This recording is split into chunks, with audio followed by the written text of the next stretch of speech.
అమెరికాలోని San Francisco భారత కాన్సులేట్పై దాడిని విదేశాంగ శాఖ తీవ్రంగా ఖండించింది. ఈ దాడిని తీవ్రంగా పరిగణిస్తున్నట్లు విదేశాంగ శాఖ మంత్రి జయశంకర్ తెలిపారు. ఈ ఘటనకు అమెరికా ప్రభుత్వం బాధ్యత వహించి దాడికి పాల్పడిన వారిపై చర్యలు తీసుకోవాలని ఆశిస్తున్నట్లు చెప్పారు.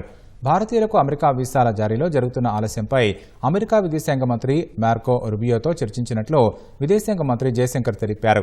వీసా కోసం 400 రోజులు ఎదురుచూడటం తీవ్రమైన అంశమని, ఇది ఇరు దేశాల సంబంధాలపై ప్రభావం చూపిస్తుందన్నారు.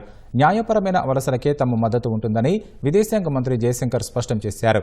సరైన పత్రాలు లేకుండా అమెరికా వెళ్లిన భారతీయులను వెనక్కి పంపించేందుకు ట్రంప్ చర్యలు మొదలుపెట్టారనే కథనాలపై అడిగిన ప్రశ్నకు జయశంకర్ ఈ మేరకు బదులిచ్చారు. అమెరికా పంపించే భారతీయుల వివరాలను పరిశీలిస్తున్నామని, ప్రస్తుతానికి ఎంతమంది అనే విషయంపై స్పష్టత లేదన్నారు. అక్రమంగా వలస వచ్చిన 18,000 మందిని భారత్ వెనక్కి తీసుకోనుందని అంతర్జాతీయ మీడియా సంస్థల్లో కథనాలు వెలువడ్డాయి.